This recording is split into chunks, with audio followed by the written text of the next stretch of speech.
I just met the college maxing final boss. Hello, once again, my fellow goobers. It's Bagpipe, your one stop shop for college app slop. Now, today is a special treat for you guys. I'm going to be spoiling you all rotten with the finest of college maxing. The dish will tickle your esteemed Ivy League taste buds. And for those of you guys who are new here, I'm Bagpipe. I'm a college consultant who helped students get into top schools in the nation, such as, but not limited to, Harvard, MIT, UPenn Wharton, U Chicago for Econ, Cornell Dyson, UCLA, and UC Berkeley Haas just most recently. Anyway, let's get right to it. Uh, oh, uh, oh my God, this shit is so long. All right, here's what we're gonna do. I'm just going to cover everything one paragraph at a time and give my input. All right, Jesus Christ, here goes. There is no point in continuing if I can't be the best. I'm typing this in reeling shock of your typical college application horror story. I recently got back my MIT results and got absolutely crushed, rejected. As the worst case scenario, I thought I would be put on the wait list, but no, nothing. I have a 4.0 unweighted 1580 SAT first try, all the APs my school offers, good teacher relationships, multiple national coding awards, and a lot more. I spent so long becoming the perfect applicant. The only thing I can think that I have not done are Olympiads, but I can't help but feel like people who have done so much less have gotten in. My interview was great. My experience perfectly lined up with my interviewer's past experiences at internships while at MIT, and we talked for essentially double the allotted time. My essays were humble, personal, and clever. I mean, I've got rejected by Caltech and UIUC already.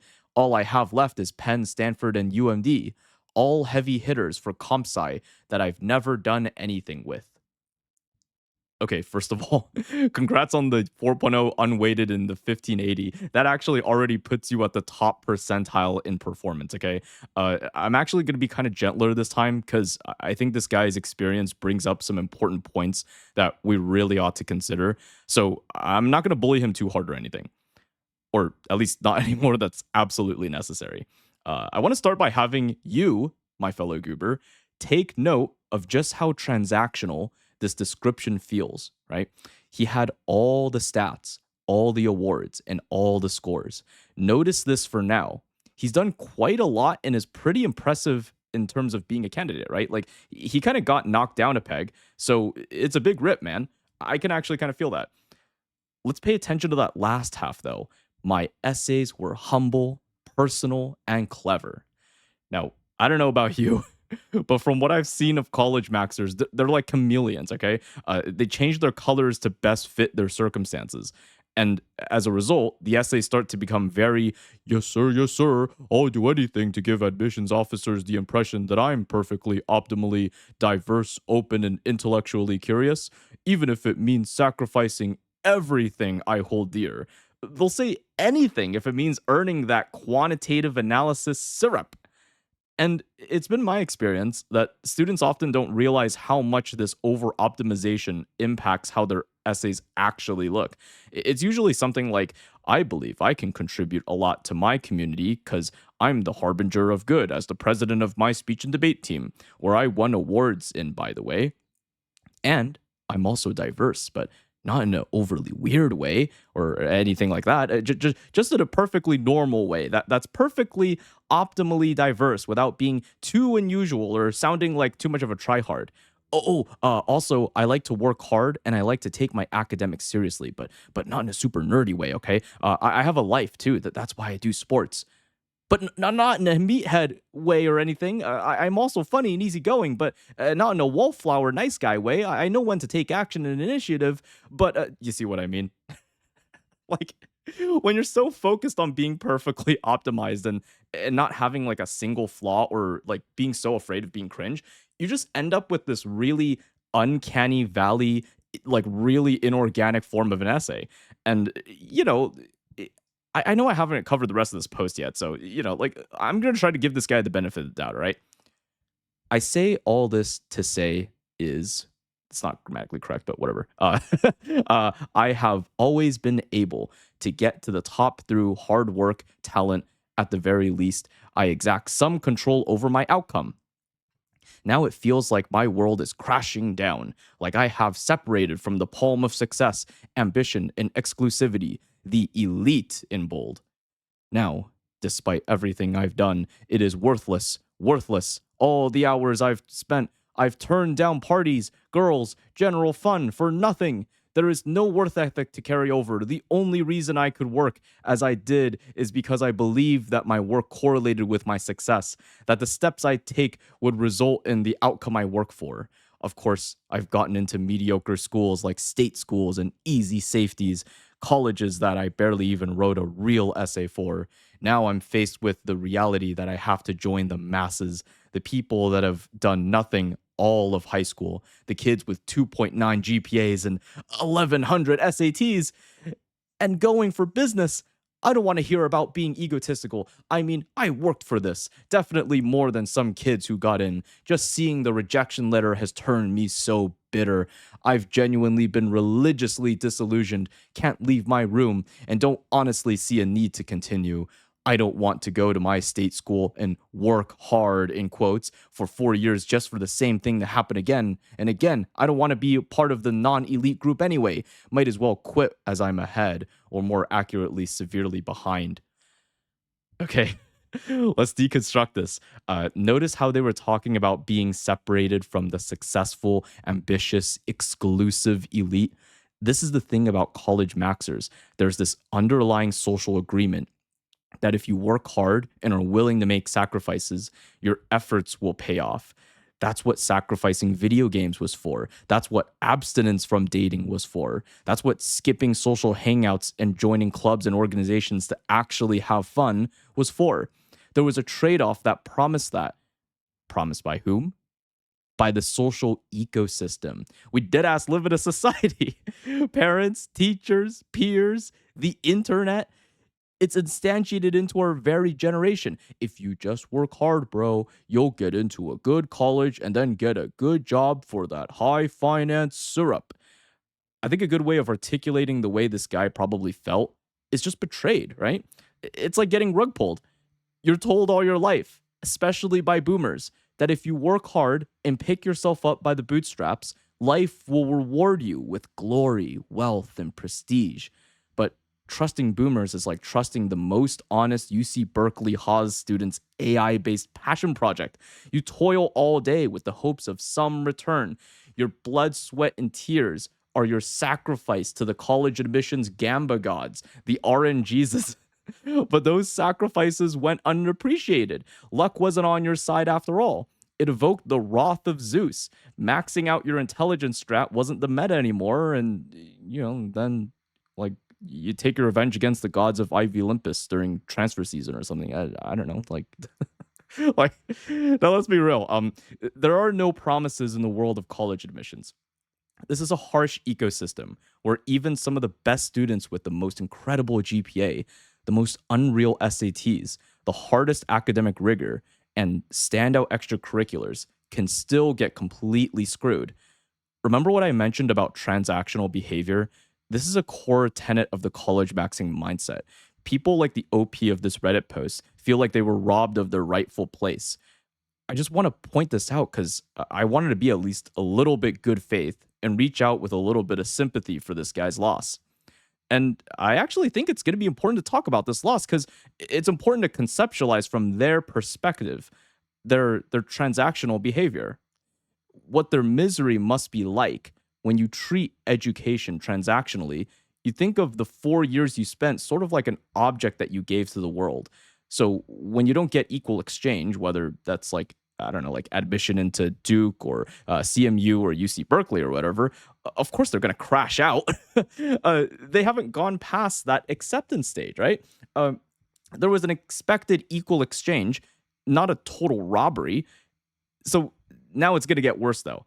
This is what happens when a college maxer doesn't have their expectations fulfilled, okay? So let's prepare for this one. I'm going to read it out here. I'm thinking of dropping out. I don't want to face people when they ask me if I've gotten into MIT Or, I mean, I still understand the value of a high school diploma. So, going virtual or something, I don't want to live this life of coping with mediocrity by saying, it doesn't matter, in quotes. Isn't it funny how people only say that after they don't get in? How your parents will only say that while trying to mask their disappointment and after telling you your whole life about the importance of a good college? I don't really have hope anymore. What's the point of trying if I can't be at the top? I was made for greatness. I have the talent and the work ethic when it matters. But now I see that those concepts aren't even correlated with success. Jesus Christ. I feel like I've gone completely insane. I've smashed all my trophies to pieces, ripped apart all my certificates, and just destroyed everything I've achieved. It was cathartic, a physical representation of my need to embrace my failure. But I wish I could destroy this complete loss of life. I lost life in bold.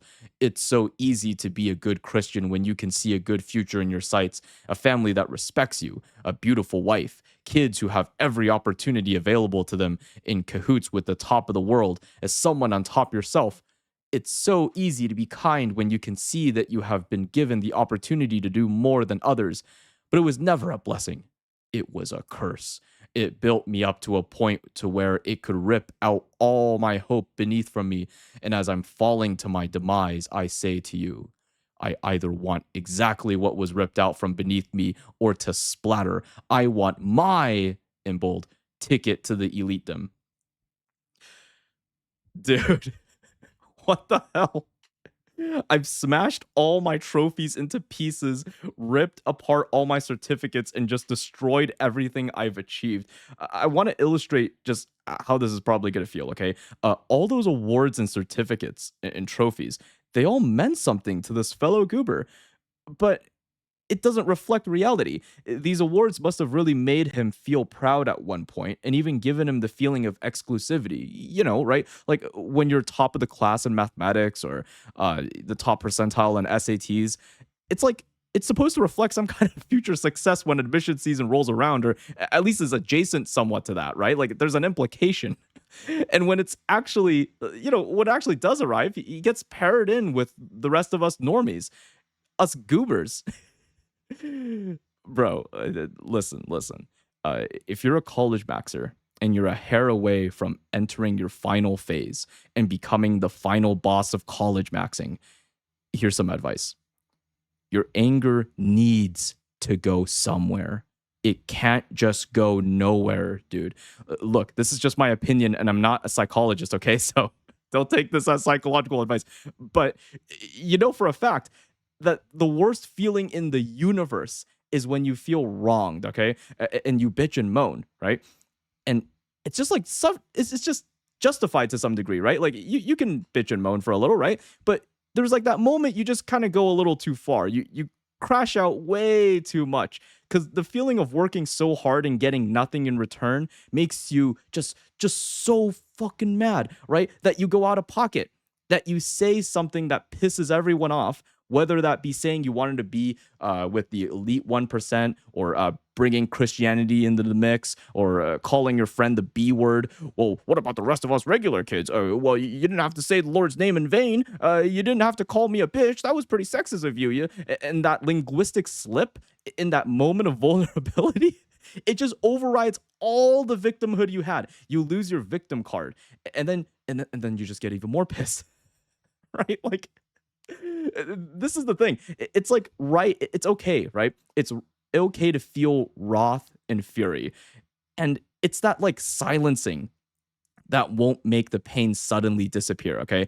It breeds in your soul and it becomes like a dark little seed that comes out in like negative shit that you do in your everyday life. You start taking it out on people when you attend community college. You start being, cynical and thinking of ways you can take revenge out on people and shit, right? Like just like stewing this evil concoction of like comebacks in your head and one-liners in the shower that you can just use one day, Like you just start spreading that pessimistic cynicism. It's freaking terrifying.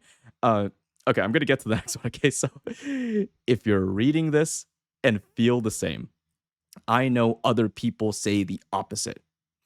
And I'm not trying to put out your flame if you still have hope, but it was worthless. It meant nothing, all you did. Our accomplishments in this 4 year period simply disappear because it means absolutely nothing. We are the unlucky losers of this, of the evolution of thought and greatness. As society takes its course in the next couple years, the kids at these colleges will be hired and thrust into elite circles we will never touch, ever.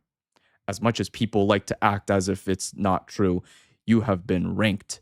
It doesn't matter if you've done more. The kids who got into MIT right now surpass us completely. We are the losers. If we continue on, we will have to hear about, well, state school actually saves you money. Nerd emoji. My dad went to CC and is now making 100K a year, etc. It's kind of crazy to be on the losing side, but I guess all we can do is accept it. It's like being ugly. Is it better to just marry a person you barely like because it is all you can get in hopes that you may eventually find love in the marriage, although you secretly desire not, or just give up? I'm wondering if anybody with the same level of accomplishments has also faced this failure. And if you want to insult my character and call me childish for this, just know you have never faced such a true and utter failure. Man, okay, not gonna lie, right? I think at this point it's just so hard to be mad at this guy. Okay, I kind of actually want to make fun of him, but I don't know, man. It's just hard. I think I have a bias, right? Like I don't get mad at college maxing students when they're clearly in despair as much. It's hard for me to make fun of him too hard, right? But for some reason, I just have little to no sympathy for college maxing parents. Okay, like it just I don't know. I think if I could just really give any last bit of advice for anyone who's like got a similar mindset to this guy, right? It's to let that anger out in a healthy way and not hold it in like I mentioned before, right? It's to actually mourn the loss of the time that you threw away. Like you don't need to do this whole, oh, it doesn't matter anyway, so who cares? Like don't do that if you're just looking for ways to shove your feelings down there and make it sound less important than it actually felt. Like actually allow yourself the opportunity to feel grief and peace. But okay, actually I have one more thing. So I lied. I think people who are in positions like the OPs can easily feel like their entire identities are just like shattered. Like you go through the entire life being the smart person and that just kind of poofs into thin air. You're just like you're just a normie, which it's just ironically enough, it actually happens to a lot of my Ivy students because they go into competitive programs, right? And they become the new average. So it's like, oh shit, I have to work hard and study, and I'm still average. And as you talented kids would know, right? Like gifted, talented kids, when you're used to being at the top, average feels like doo doo. So I would really think about how you consider reestablishing your identity that you just lost. Okay. I would also be super careful about building a new identity that's just unconsciously like a coping mechanism for the loss of the smart person identity that you just lost after getting fried during the admission season. As an example, okay. Okay. Actually, I might have gotten the details mixed up here. So I'm going to apologize in advance because this was years ago. Okay. So I don't have all the details. It's a little hazy. Okay. But as an example, I had a shameless, sinister, spiteful goober of a classmate in my school. He was kind of all right in terms of performance because he wanted to get into a University of California school. But long story short, he got nowhere except for like a few small like state schools, right? So his next step was just to attend community college and hopefully transfer from there. But I think in the middle of it, he just kind of threw in the towel. It was like, why even just like do more school just to get no results like before, right? So what does he do? Well, he wants to make money fast. He wants prestige fast. Can't get that from university when you're rejected everywhere, right? So why not just be an entrepreneur? And I think you know where this is going, guys. This guy goes into the drop shipping world. So, in other words, this guy tried to get rich quick by selling people drop shipping courses. But you guys want to know what's crazy? This guy was a different dude from the other drop shipping scamming video that I made back then. Like, bro. You can check it out here. But like, we had multiple drop shipping scammers in our school. I just like how Wait, no, okay, I know why, right? I'm gonna give my theory, okay? So the drop shipping, crypto, alpha male boot camp, like whatever you want to call this, all right? Like it's kind of like scams. Like I think it's an inexorable fate of just being a college maxer, okay? When you become the final boss, the final phase, you end up having to compensate for the significant loss of prestige. It's not enough to have a replacement. You start to like make up these like scenarios in your head about how you're going to have the biggest academic comeback story, like this training arc, except instead of academics, it's like business. But you get this big like dopamine hit from calling yourself an entrepreneur, and you start fantasizing about how you'll make $1 bajillion without needing to go to college, while everyone else is just like struggling with debt. I don't know, man. It's just it's just like it's a lot. Like, but yeah, I guess like last bit of advice, okay? Like have a healthy identity to replace the one that just got shattered. Or else you'll be one of those guys selling fake dropshipping courses or something. Like I don't know. Oh man, like but well, that's about it for this one, you guys. Look, admissions has been like freaking brutal. Okay, this year has been absolutely insane. So, if you guys need anything like college admissions assistance, or would like to try any of my college consulting services, need help with the essays, just whatever, right? Feel free to shoot me an email in the link in the description box below. Also, thanks so much for sticking with me through this. You know, I love making video for like just making videos in general for you guys. Okay, like it's really nice. Okay, so thanks for tolerating my yapping, okay? Until then, I'm going to see you guys in the next one. You syrup slurping, trophy breaking, inorganic essay writing, alpha male boot camp attending, and I sincerely hope identity rebuilding goobers.